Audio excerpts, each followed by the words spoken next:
Well, during the break, I was looking for Febreze. yes, I was Yes. to spray, but we couldn't find any. But nonetheless, I'm still smell that here bad, for okay? a partnership regardless. Absolutely. So just in case if you missed the first segment, I got sprayed by the skunk over the weekend. So I was just sharing my story. And if you have any remedies, you know how to get rid of that smell, please do, because she comes and visit me, or he, I don't know if it's a male or female skunk, but I'm sure she or he will be back. So I'm just so prepared to just have this is a war now, you know, it's not going full-blown war. Exactly. So well, let's hope that skunk is not back. But Absolutely. we are very happy to have Michael Straight, who has been a guest on our show previously on the radio show. So for those of you who have been following us, now you get to see this handsome man in person. Yes. Welcome to the show, Michael. So I see that you have actually your published book in front of you. Yes, I do. Yes. And we, on our radio show, we spoke about why don't Our Dads Cry. Our Dads Cry. So we are going to actually a little bit, you know, backtrack a little bit introduction and of you. reintroduce and see what exactly how our journey was, your journey was to that point. Sounds good. So what inspired me to write this book? I was 32 years old, and I woke up hungover one day, and I was knee-deep in the bilge water of my own depression. I had just suffered a pretty serious divorce, and I had two very young kids. And up until that point in my life, I had lied, I had cheated, and I'd lived my life mostly for me. And yet there was some part of me that really ached to be a good man, a real man. And you felt up to that point you hadn't been. I felt like I hadn't been. I think there were moments in my life when I was, but there was a part of me that I couldn't figure out why, that had really become predominant in the way that I lived my life, which was mostly about me. Luckily and miraculously at that time in my life, teachers showed up. Well, as they say, when the student is ready, the teacher appears. Exactly. And I could not have been more ready at that point in my life. And if not for them, I don't know what would have happened to me in my life. But so much gratitude. A lot of gratitude. Through their guidance, I was able to see that the things that had happened to me when I was younger as a child, my dad left when I was 5 years old, and we moved 9 times from the time I was in grade 1 to grade 9. And I was bullied countless times, countless times. I was molested by a man when I was 12 years old. Wow. All of these things had shaped my brain. My past experiences had really shaped who I'd become as a man at that time in my life. And I couldn't see how my brain had really taken over who I was. So there's this part of me that was fighting to want to be this man and didn't know why these patterns kept showing up in my life and were predominant. And the teacher showed me that the gold of my future really laid in my past. And through them, I was able to do a lot of grief work, looking at my past and looking at things that happened to me in my life. And now that I've discovered that, and I'm living a life that I'd always dreamt of living, being the man that I am, living the life in the way that I want, I felt compelled to write about it. A kind of roadmap for younger men, so they wouldn't make the same mistakes, stick their foot in the same hole that I did over and over and over again.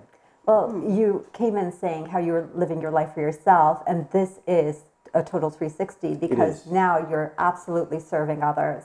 Absolutely, absolutely. And that is, you know, what I hope is that through this book and these very, very vulnerable explorations that I write about, which are really my life, I hope that some younger men can be served by the things that I've gone through in my life. So learn from your experience as opposed to having to go through it all by themselves. Exactly. Most of the men's books that I've read, and I've read many of them about conscious masculinity in our culture today, why it is the way that it is, most of the authors don't write about themselves.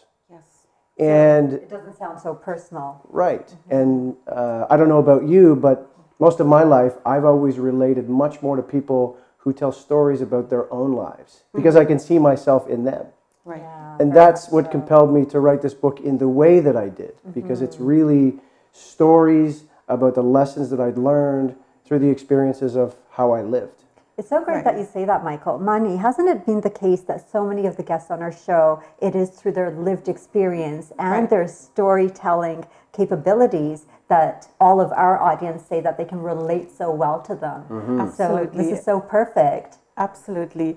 So tell us a little bit more about, as you mentioned, what you have meant in the book. I really want to, of course, we want to read this book too, and I didn't get my hands on this book yet. So how can we get our hands on your book? Amazon.ca it's Why Don't Our Dads Cry? Stories and Insights for Aspiring Men, just like I was. And that's where you can find it. Yeah. And it sounds like this is the book that you would have loved to have read. Yes, yes. I would have loved to have read this when I was younger. What I also discovered through teachers is that systemically our culture has really dampened and stopped self-expression in men. And that has become a part of who we have become as men. That there are no elders in our midst to pass on lessons and life experience to younger generations. And part of what That's very sad and unfortunate. It is. Right, right. Is. And also you mentioned, and I'm going to just go back into on a radio show when you mentioned about that about the cultures and how when you grew up, that how it was always emphasized on always being tough, and show the toughness, Yes. And is that where the name came from? That Why Dads Don't Cry? That's exactly right. Okay. Yes. Yes. So it's just because I ordered this book, as a matter of fact, on Amazon yesterday when we were going through the introductions, and I actually did see that, and I would love my son actually to read this because he's a teenager. So who is, of course, and from the way, because I know you and I know the background of this, I think the best audience for this book would be the young adults, young men. Am I right? I think so, but really, I lead and facilitate men's groups for men of all ages who have been through trauma and addiction, things in their lives. And I read from this book, and this book appeals to men of all ages, aspiring fathers who want to make a difference for younger men who maybe can't express their own emotion, and therefore they've started to plant that in their own sons or their own children. Right. It doesn't stop with just men. I mean, when I was on my way to your radio show, my mother called me and she said, Michael, I didn't let you cry either. And so it's not just a male thing, it's a female thing. Absolutely. I was actually just thinking that this transcends gender. I'm sure that so many women would benefit from reading your book and to come to an understanding of the different experiences that men go through. Yeah. Our culture has evolved to where to be masculine is to reject all that is feminine. And so expressing emotion, crying when we're younger, we get told not to cry. Don't express emotion. Be tough.